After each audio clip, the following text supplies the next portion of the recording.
Hello, everyone. This is Mehak here, and welcome back to another episode of Digital Marketing Masters podcast.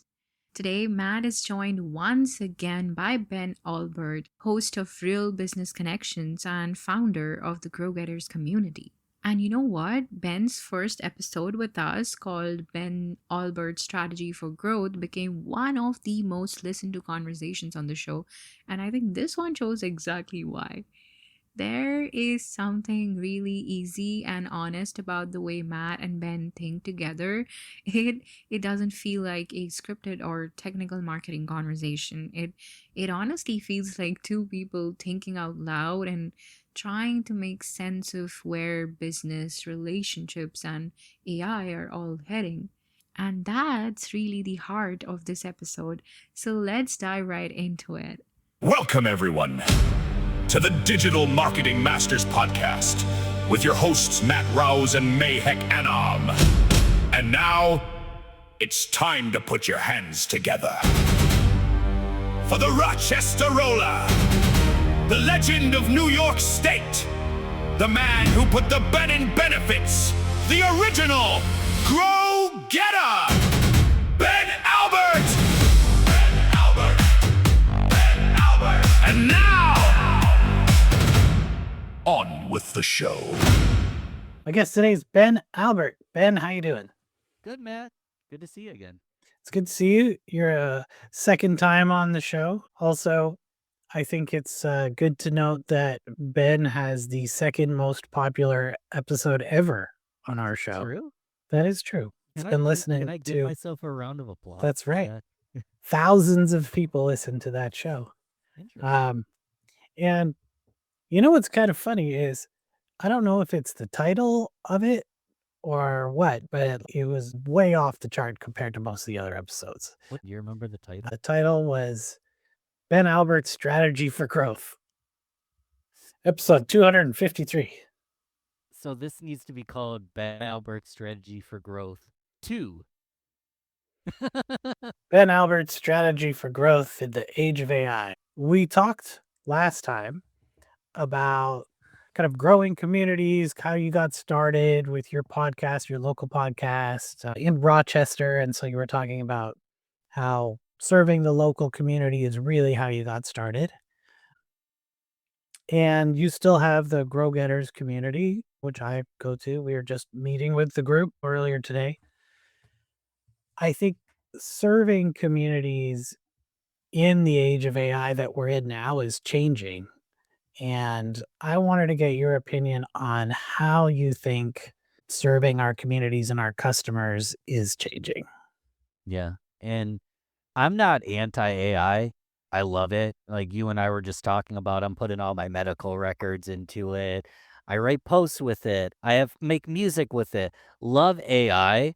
I think the one thing that isn't changing is all the stuff that already works and worked 5 years ago and 10 years ago and 100 years ago.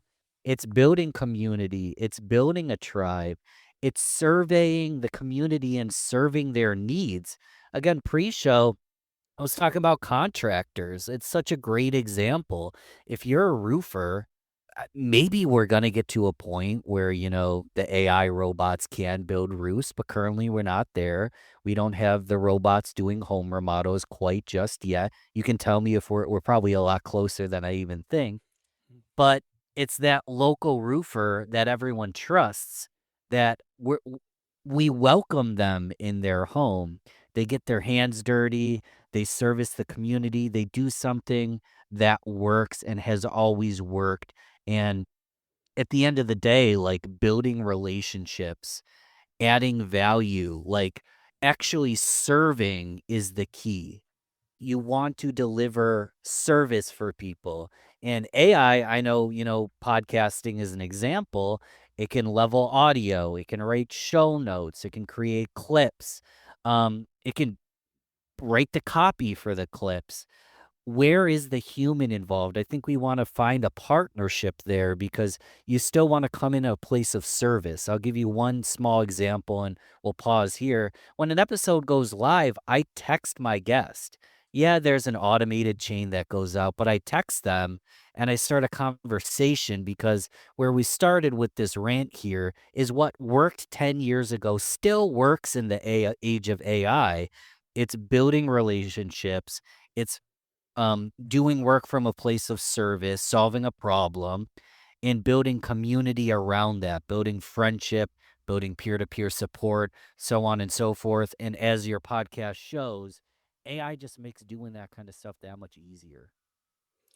I think you got a good point there. And it reminds me of, in the pre AI era, no one wanted to have a relationship that was based on I'll have my people contact your people, right? It was the relationship is between you and me, not with your assistant and my staff member. Or nowadays it's like, oh, my AI chatbot, your AI chatbot. That's not a relationship. Like the chatbots might be built-in relationship, you know. Uh, I see this weird thing happening. I see it everywhere. And let me know if you see the same thing. Is that there's a lot of assumptions being made by people where they say things like, stop using AI to make images for your posts because people only like real photographs. And that may be true for the person who's posting it and the people who comment on it, but that's not everyone. And also, people say, well, everything on my social media feed is AI now. So if I see an AI that was used in an ad, I'm not going to buy that product. Mm. And on the contrary, though, when I look in our ad accounts and I see places where AI has been used and I see the amount of purchases, and I'm like, wow, Work. is that true?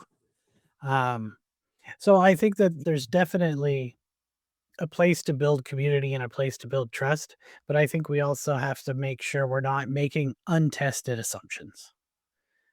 I got a fun example that I just Sure. discovered yesterday. If someone were to check out my podcast, Real Business Connections, and look at the episode arts, we create a custom cartoon of each of our guests.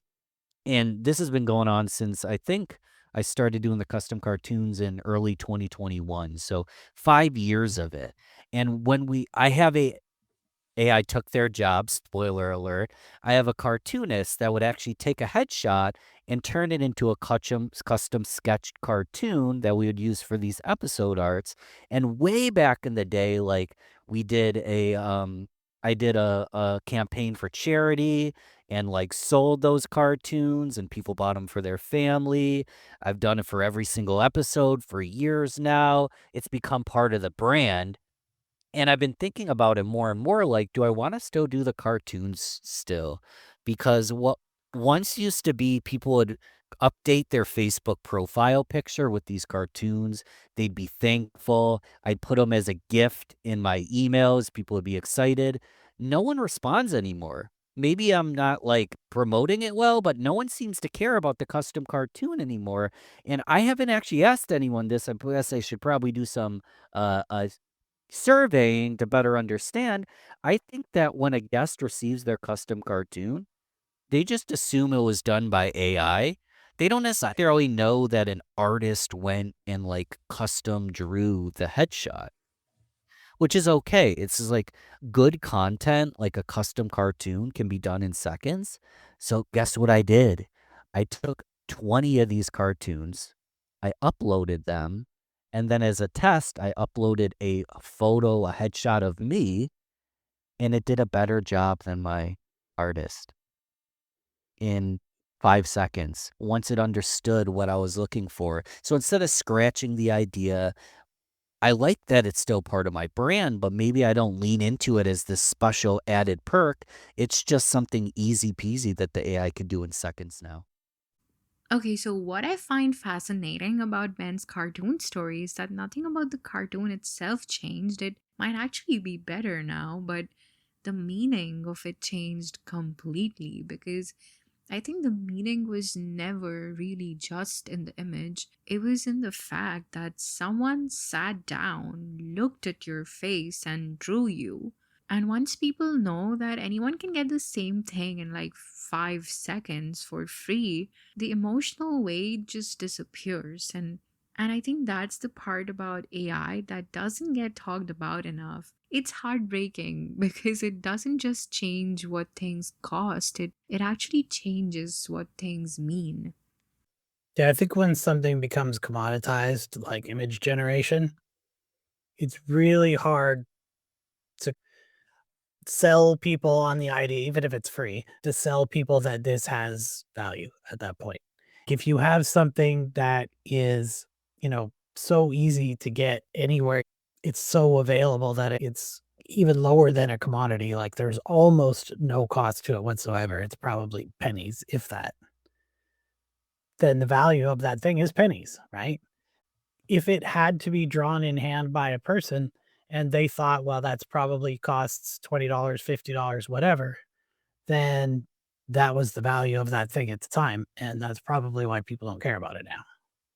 It's not that it was created by AI, it's that it could be.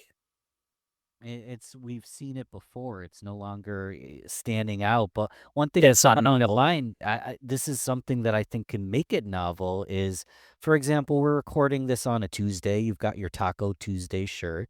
Maybe instead of a just a cartoon of Matt when I'm giving a gift. It is a cartoon of Matt, but in a Taco Tuesdays shirt with his holding his book, Will I Take My Job Too, with all these different things based on our relationship together. And then it goes into, again, service and community and over delivering.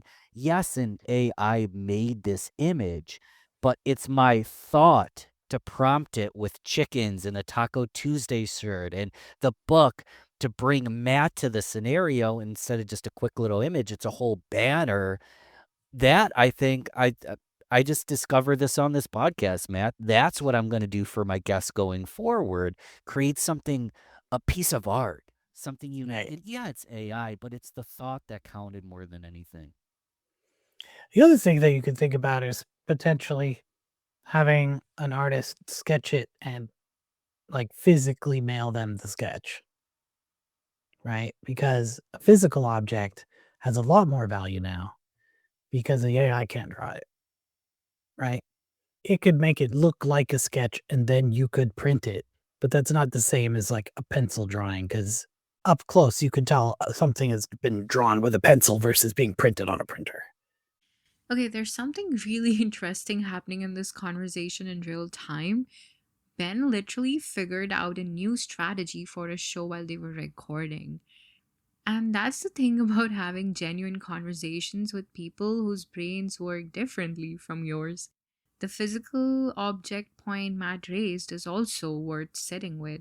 So think of it this way: in a world where, let's say, digital is infinite and free, physical becomes rare, right? So a hand sketched portrait mailed to someone is remarkable now in a way it wouldn't have been like 10 years ago. So that's like scarcity flip. And that is opportunity if you are paying attention. I think if I'm looking for a big time client, and this is a whole tangent for marketing, but if you want to get in the door with big time clients, have a artist hand sketch and send them something that probably they haven't received one of those in 5, 10 years. But even for a podcast guest, let's say you do a weekly podcast, I could do the AI generated image for $0, pay shipping and send them, something they can put on their wall or something they can frame. And just think about different ways that we can stand out. And it goes back to where we started. It's really just about building friendships, community, and serving.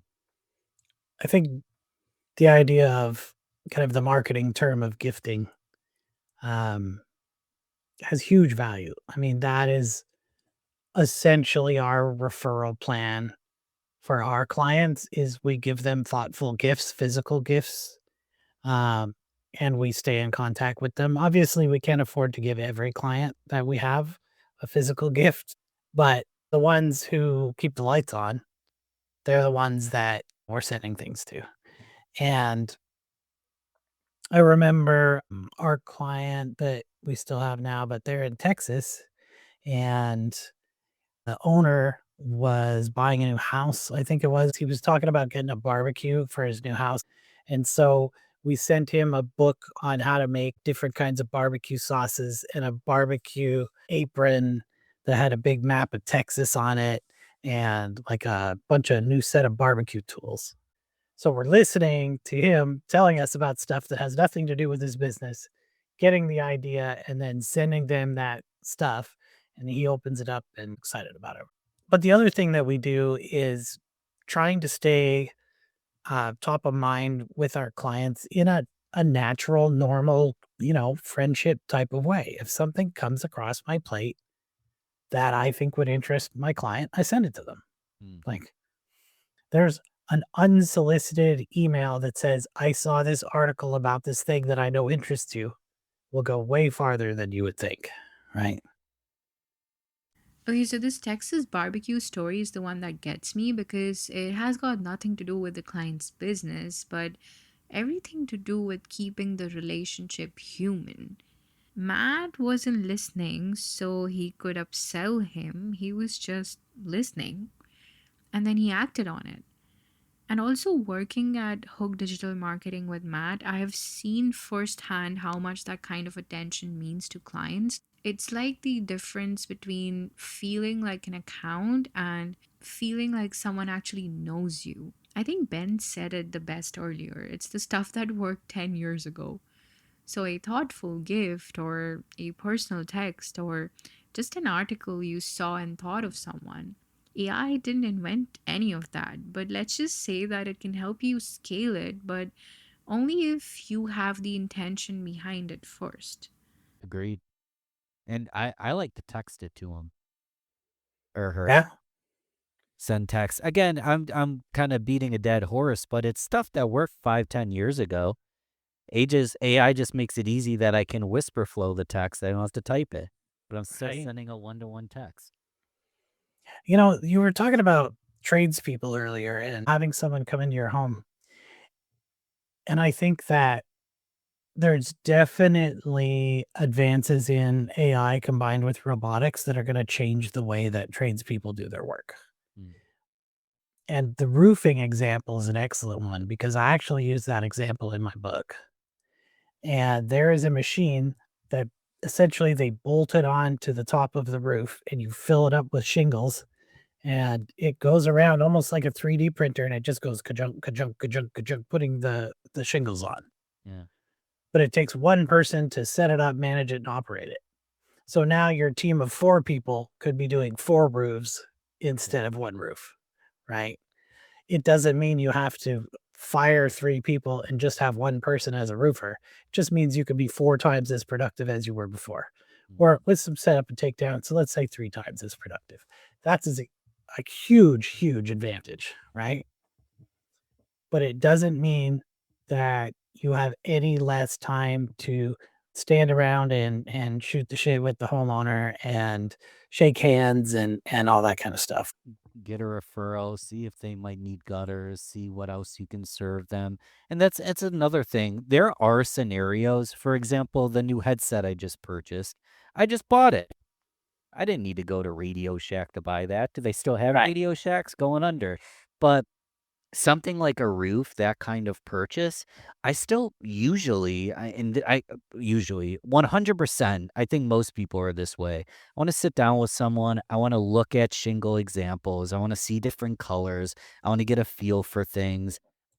It's just I'd prefer to do business that way, but I don't care if that guy who I know is a salesperson, he's usually not installing the roof anyways. I don't care if that gentleman installs the roof. Have the AI do a better job than the employee might do, but I still want a salesperson to help kind of, and again, maybe AI will take that over too because it'll give more of an objective analysis, but I think it's fun to shop around with humans. I think that you need to kind of decide where to draw the line in the sand for your business of which things can be AI or automated and which things need a human touch still. Mhm. So a lot of people talk about how much they hate AI support systems. And the example you always get is they're on the phone and they're like yelling like representative or whatever. But those are not AI systems, right? Those are old algorithmic phone systems. They just call them AI now, which they're not. Um, but an AI system, for example, we have an e-commerce store that our company runs, and we have AI chat, and there is no live agent chat. And if the AI can't solve your problem, then it says, okay, we'll refer this, and it emails it to us, creates a support ticket, and then we figure out what the problem is.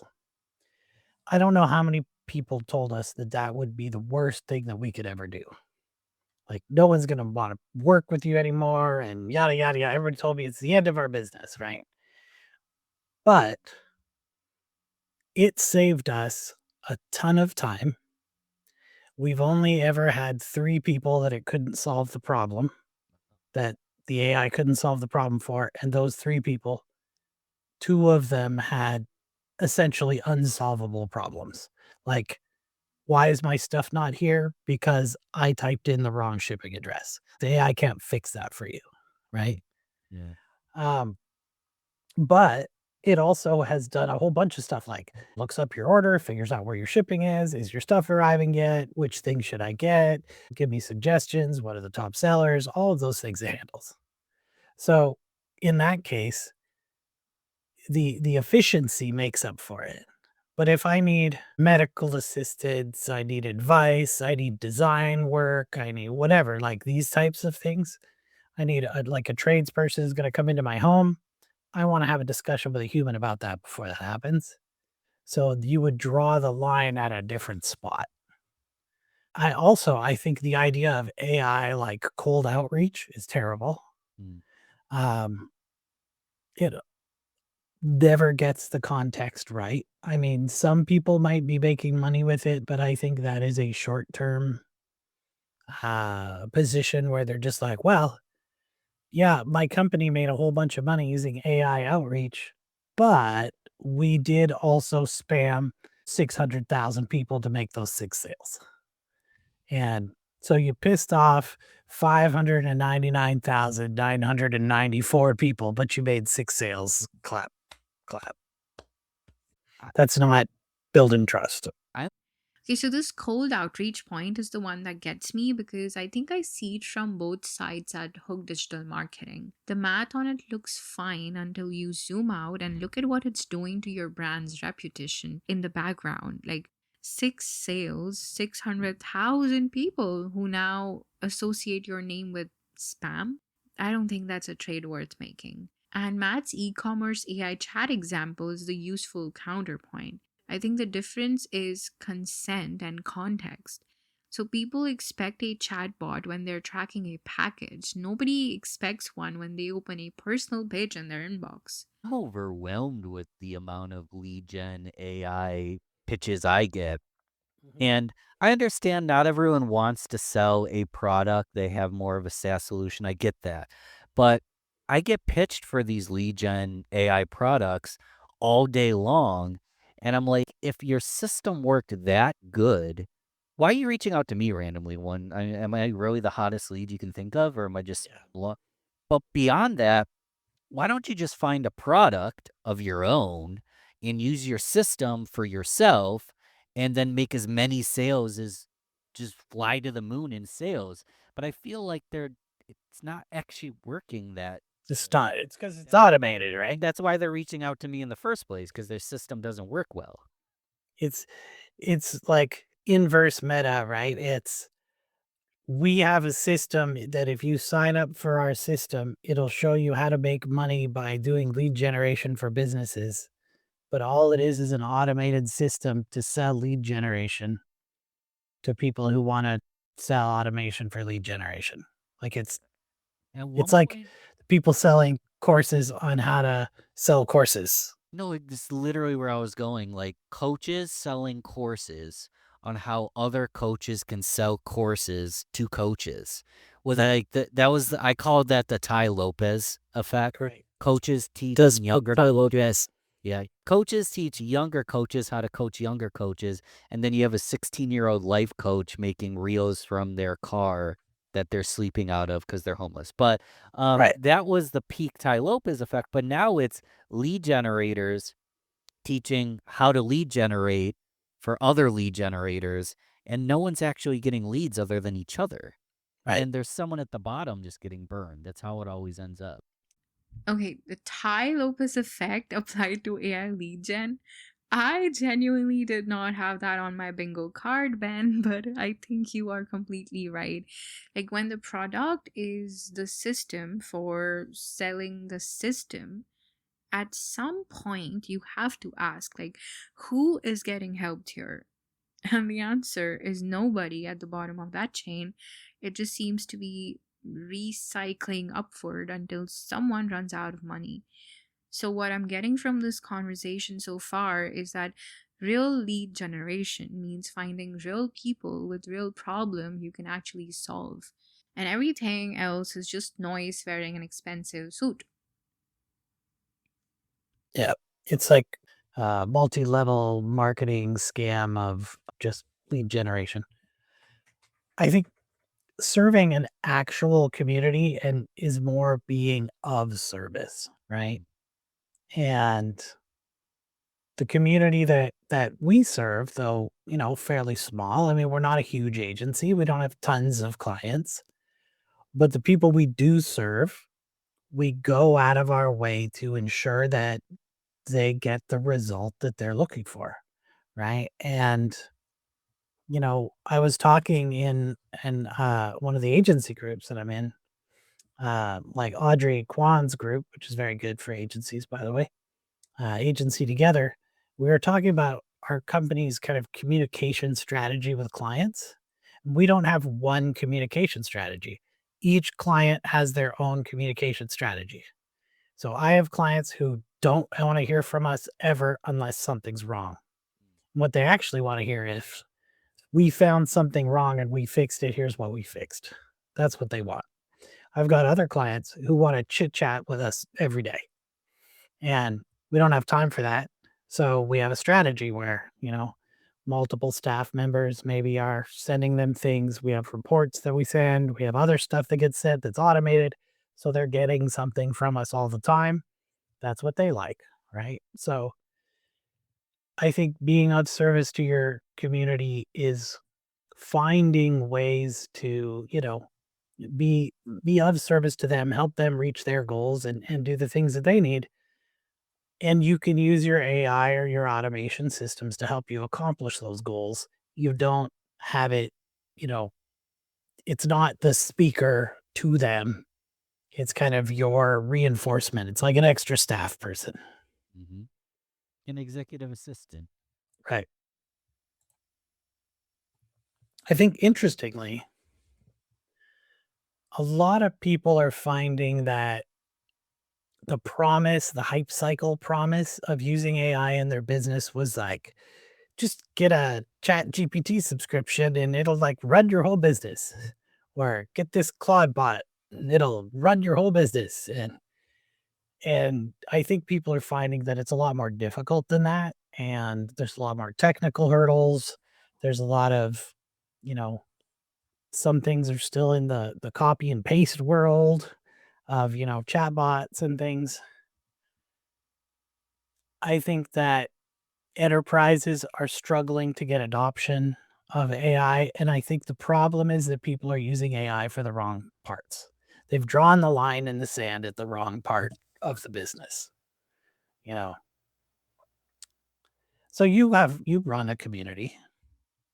So you don't have a meeting where it shows up with the Ben bot who like automatically runs the meeting. Might be nice once in a while, but no. Yeah, take a day off. Yeah. I mean, what do you think? Where do you think the line should be drawn for businesses with using, AI or chatbots kind of thing to have contact with their people? Yeah. Well, I mean, the community's easy. Like, I've never actually done this. Like, I could break down a simple system of the shoulds and shouldn't do's and how to show up and all that. But really, just like when humans get in a room together, they have conversations. It's why love them or hate them, like Elon Musk is bullish on. everyone needs to be in person, in office, because that's just where the magic happens through the conversation. So it's like, I think there's something to be said for artistry. I think there's something to be said for taste. I think there's something to be said about collective impact and communication. And there's certain tasks like, easy example, whisper flows. So, hey, I want to make an introduction between Matt and Mark. Matt is the AI chicken wrangler. He does A, B, and C. Mark needs help with A, B, and C. Will you make a concise, copy pastable message that I can send? And then, however long it just said for me, that 10 seconds, boom, writes a nice paragraph, send that. But I still want Matt and Mark to get together and have a conversation together. Right. The magic happens in, again, I feel like it's a whole nother podcast, but in the artistry of creating something. And that's why people that just want to outsource their entire business to AI without understanding marketing or SaaS or product or lead generation, there's no artistry in what they do. They lack taste. And it's hard to, we'd have to actually microanalyze each individual role because it's hard to give just a broad stroke in every single category. But when you're an engineer, you have to understand UX and UI and user behavior. And when you're a marketer, you have to understand psychology and sociology and design. And when you're a salesperson, you have to understand body language and micro expressions and connection. It requires taste that the AI kind of has. Like, it makes some great content, writes some great copy, but I think if you don't have taste, you struggle with it. You don't know what's good, what's bad. You don't know what's works, what doesn't. You just post it because that's what was generated for you, whether or not it's the best quality item. Wow, Ben's word here is taste, and I think it's the most honest thing said in the whole conversation. Taste is what you develop when you've paid enough attention to your audience to know what actually moves them. It's not just instinct, it's accumulated observation. And AI genuinely cannot have it because it hasn't sat in the room and felt something land or just fall flat. It generates based on patterns, not experience. So if you hand your entire content output to an AI without developing the sense of what's good first, you're not saving time, you're just producing more of the wrong thing faster. And I say that as someone who works in creative every day. Knowing the difference between good and almost good is the job. Like that part, you have to bring yourself. Yeah, I think that I've found the biggest advantages that we're getting from using AI is in content production, for one. But I think another is kind of filling in the gaps that are missing between the information and the content that small to middle sized market brands have and what they actually need to promote themselves. And there's a huge gap there, especially in a world where like video at scale is probably the most important thing you can be doing for your brand. And most businesses have almost no video, if any, and especially not well shot video.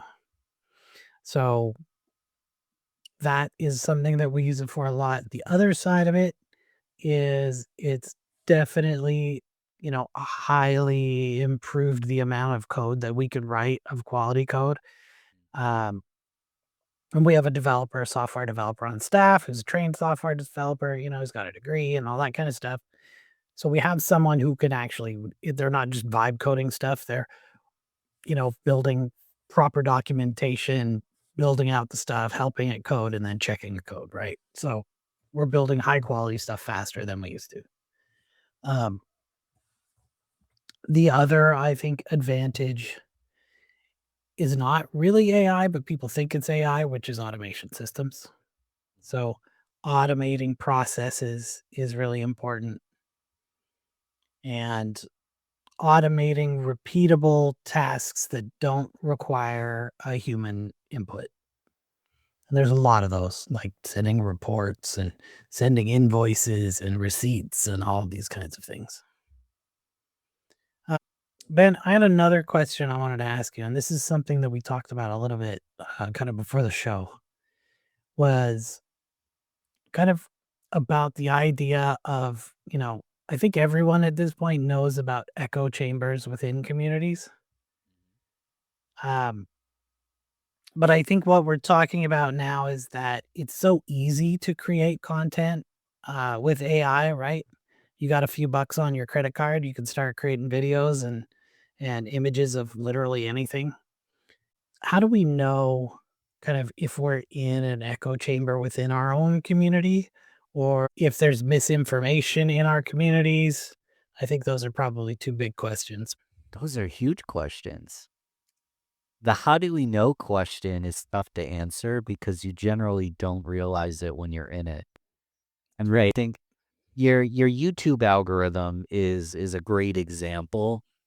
If everything in your, recommended algorithm, everything that pops up just reinforces your current belief, I presume there's a high probability you're in an echo chamber.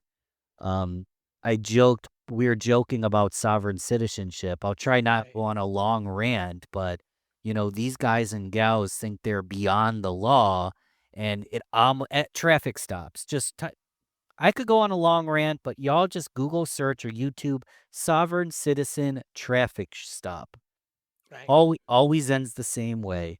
Resisting arrest, they get the window broken in, Right. torn out, and they get arrested because a sovereign citizen through TikTok videos and YouTube and community echo chambers they might be in. There's a lot of these echo chambers in Florida in the United States. I swear every arrest is some guy in Florida.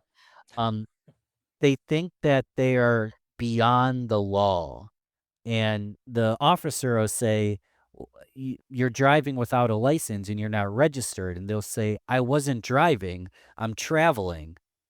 I'm transporting my property from one location to the next, and I have the right to do," and it's just nonsense. And it always ends in an arrest. And my only point in bringing that up is people can look it up and see some funny videos, is these people genuinely believe that they have figured out the way that, at least in the United States, like how the common law works and how what I'm blanking on all the technical term, but basically they think they understand the government perfectly. They understand the Constitution. They're constitutionalists. They don't understand that there can be revisions to the laws. None of those people think they're in an echo chamber. Right. But all of them, and I'm painting with a really thick brush when I say all of them, I can already tell what their YouTube and TikTok algorithm looks like. Right. It's all like the people saying, well, in 1877, they signed the right for you to interstate travel without having to pay for license or, Yeah. I'm not some kind of operating bullshit. I'm not operating a commercial vehicle, so Right. not actually driving a commercialized vehicle. Yeah. I have the right to travel. And it's like, yes, sir, you do have the right to travel. You have feet, you have a bicycle, but if you're operating a vehicle, so silly. You're operating a motor vehicle. Well, that's definitely something people could rabbit hole. And I've seen some of that as well.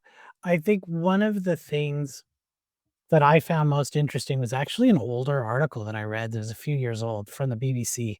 And I just read it recently and you've reminded me of it. And it was that um, food science information is radicalizing people, was essentially what the article is about. Mm. And what it's saying is that, like, somebody goes on TikTok and they say, don't eat, this because, okay, here's a good example. I'm diabetic.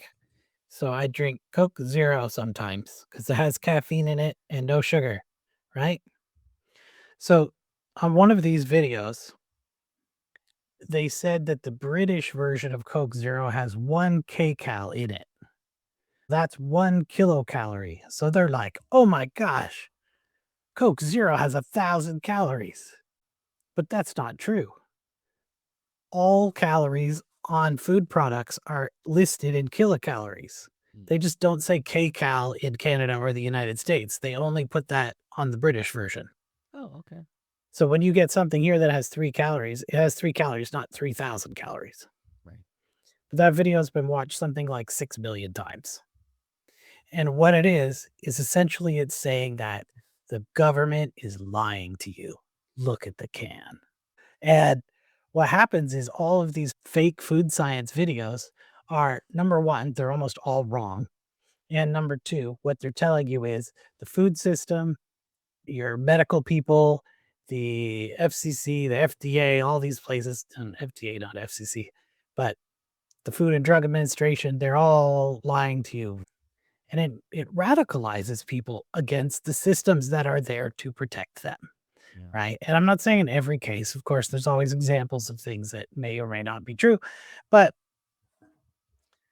it's this echo chamber because as soon as you watch one of those videos and you go, oh my God, Coke Zero actually has 1,000 calories, and you go like, or you go comment, oh my God, I didn't know that. Now you're going to get 10 more of those. And you go to those 10 and you're like, oh my gosh, ramen noodles are an ultra processed food. And then the next thing is like, well, what else is ultra processed? Like flour. Like there's all kinds of these labels in food and nutrition and stuff that are put out as demonizing what the foods and stuff are. And I'm not a nutritionist and I don't claim to be. But what happens is you get into that food echo chamber, and the next thing you know, you're at the grocery store and you're like, I can't buy these vegetables because who knows what they sprayed them with. Well, And you're not just saying it to yourself. You're telling the stranger to the left of you, right. you better be careful with these vegetables. This Coke Zero example is wild because it starts with something so plausible, right? But like 6 million people watched it, and a lot of them didn't fact check, and now it's just like sitting out there in the world. And the algorithm didn't really care whether it was true, it just cared that people kept watching and commenting. See, now that's the thing about echo chambers with AI content generation that makes it so much worse. Like, the volume of content is infinite now, so algorithm is only optimizing for engagement, not accuracy, which means the responsibility to fact check, question, and talk to people who disagree with you is more on us than ever. And Yeah. you're in Don't that get those loopy. bananas because they spray them with poison to turn them yellow. And go on YouTube and find out about sovereign citizens if you really want to know what's happening. I still think Coke should be clear, but that's beside the point. That's right. Ben, it's always a pleasure to chat with you. I think that we definitely have highlighted that being in service to your community is more important than spamming people with AI, obviously. That's a good way to end it. Like, you don't always have to have a conclusion. We don't know exactly where AI is going to go, the algorithm's going to go, but you don't have to have a conclusion, but you do have to have curiosity and conversations, and then we can figure it out together, and maybe we don't figure it out. That's part of the fun of the ride.